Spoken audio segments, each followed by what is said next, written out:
There's no other feeling like an iPhone alarm waking you up out of your sleep, getting up out of your bed, and getting your ass ready for work. Clocking into work is a fulfilling experience because you love your job and everything about it, or you fucking hate it. And when I had a traditional job, I fucking hated it. And boy, I had every job in the book. So as a former seasoned civilian of the workforce, I will be rating the worst jobs you can have. Now, to be organized and keep me from rambling off on tangents, because I will do that, the criteria in which I'm rating these jobs will go as follows. 1, co-workers and managers. 2, job difficulty. And 3, the bullshit you gotta deal with that was not in the job description. And coming in first, fast food. The only fast food restaurant that I worked at was a Taco Bell / Pizza Hut. The barrier to entry to begin working there was very low. Matter of fact, the day I went in for an application, the manager came from the back, hired me on the spot, asked if the earliest I could start was tomorrow. And it's very humble. Now, the co-workers and managers. Honestly, on the cooler end, because you got to think about the people that are working fast food. You have the kitchen staff, which in Texas, in my area, were a lot of little Mexican ladies that didn't speak English. And I appreciate them so much. Because of them, in my whole year of working there, I didn't make a single taco for a motherfucker.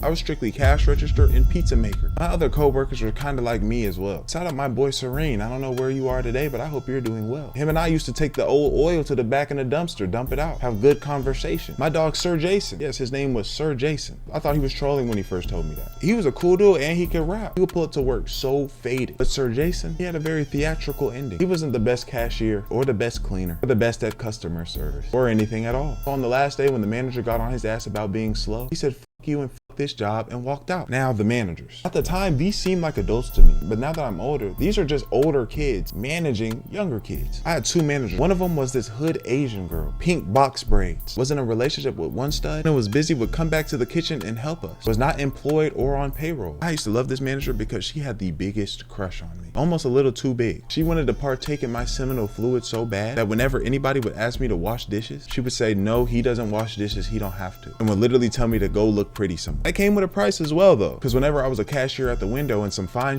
would pull up, she would remove me from that spot and take care of the order. Moving on to the job difficulty, it wasn't that hard. It was just kind of tedious and annoying. Like, it's made me now move a certain way at establishment. I'm always pushing my chair in, trying not to get too much food on the floor, because that was the stuff that annoyed me, and it was just constant repetition. And now moving on to the bullshit, because there was a lot of that. The main thing was the unsanitary shit that I had to see and deal with. These things normally only came up during very busy hours. That was like afternoon when people had lunch break, and at nighttime like 10 p.m. Some of the things that we had to do might not get me into heaven. Not because I was doing that, but because I didn't put a stop to it. God's gonna be like, "Yo, bro, what was that about?" 2 things come to mind specifically. On a busy day, we had 1 fresh pan of meat left. This is when those Doritos tacos was late. Every order, let me get 10, 50, 69. Bruh's bringing the pan in, and I don't know what the fuck happened. He tweaked out, dropped the pan, all the meat fell onto the ground. When that happened, the whole world stopped. We looked straight at the manager because you're the one that's supposed to manage us. Let us know what to do. This nigga looks at all of us like he's the head of some type of council and says, "We have to do what we have to do." Gets a spatula and scoops the meat off of the ground. We served it. So on that Tuesday at 12 o'clock, if your stomach was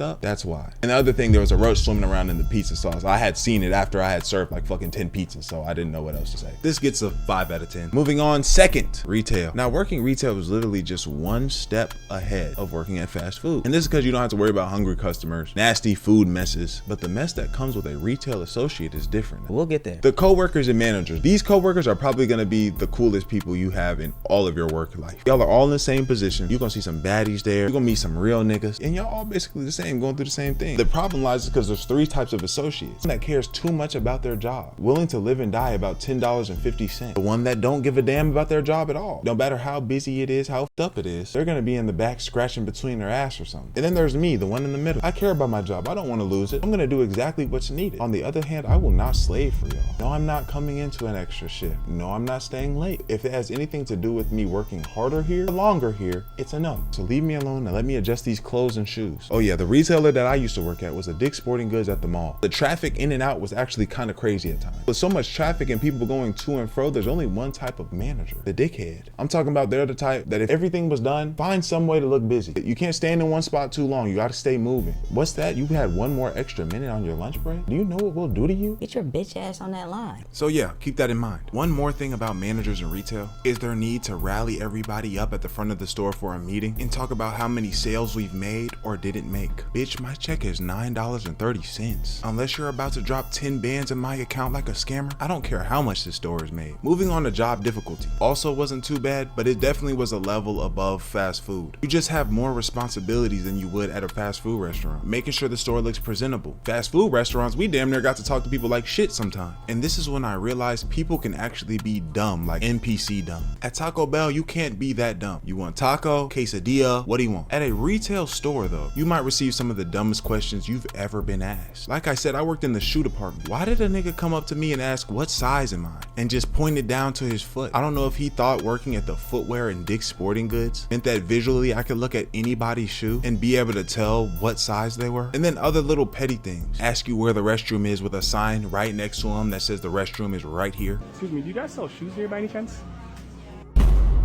But moving on to the bullshit. The worst, craziest things about working retail gotta be those days when they hit you with sales. Labor Day, Cyber Monday, New Year's sale, and the worst of them all, Black Friday. If you're watching this and you've experienced a Black Friday sale at a retail store, you can't tell me you didn't want to go get in your car and drive straight into the building. People dead ass turn into an animal for a good deal. Half the time it don't even be a good deal, you're getting $2 off. And how the Dick's Sporting Goods was at the mall, we had plenty of inventory in the back, but we also had a lot of inventory in the front. You could dead ass pull the boxes out and look at the shoes that you wanted. After that Black Friday, it was time for all the associates to clean this mess up. Let's just say the state of the store looked like the aftermath of Hiroshima. Debris everywhere, yellow tape from people getting trampled over, the scent of dead bodies. So with all that factored in, I give retail about a 5 out of 10. And lastly, for this video, Amazon delivery driver. I want to start by saying if Jeff Bezos was 50 years old in the 1800s, he would be the most wicked slave master in the land. Because the way he do his employees is fucking crazy. Nasty work. This is another job where the barrier to entry is not that high. The people that I worked with consisted of small petite girls, niggas that look like me, old niggas, old white women that needed 2 knee sleeves, 2 arm sleeves, and a neck brace. They will hire anybody as long as you get those packages to a motherfucker door. And if you didn't work Amazon, you may be asking, why does it even really matter what your coworkers are like? Whenever you finish your route and delivering your packages, aren't you good? Well, my naive friend that's watching this video, no, it's your problem as well, because Amazon has something called a rescue. See, a rescue is whenever you finish your 8 to 10 hour shift, call the dispatch to see if you're good to go back, and they say, no, little slave, we need you to drive another 45 minutes away to somebody else. Grab some of their packages and help them deliver their 8 to 10 hour shift as well. And it's funny how they phrase it, because when you call them, they'll say, hey, can you do a rescue? I hear can. I say, no, not really, not today. Bro, why did they say, let me rephrase that. We need you to go ahead and go do a rescue, which leads into the managers. They come off nice at first, but they are cutthroat. Thing is Amazon doesn't really deliver the packages. There's something called DSPs, which basically is you could go become the head of a DSP where you're delivering packages for Amazon. You just use their truck. Think of it like this. Jeff is the main supplier, the El Chapo of this shit. Next are the people that buy it in bulk. And what do the people that buy it in bulk do? They give the work to the corner boys that nickel and dime the pack. That's us. And we've all seen some type of drug show. So if there's any issue in Jeff's operation, somebody's getting executed. That puts a lot of pressure on the managers. So much pressure that one time somebody couldn't take it anymore. In the middle of their shift, they got out the truck, left it, took a Uber back to their house, left the Amazon truck with the keys inside with a bunch of boxes in it. The manager suited up like one of us and delivered the rest of those packages. I'm telling you, it's fucking crazy. Something's going on back there, bro. Going into job difficulty, this is high. It's not that it's rocket science or mentally difficult, but physically, it's physically taxing. But there's not really too much to go into detail about that. It's time to move on to the bullshit.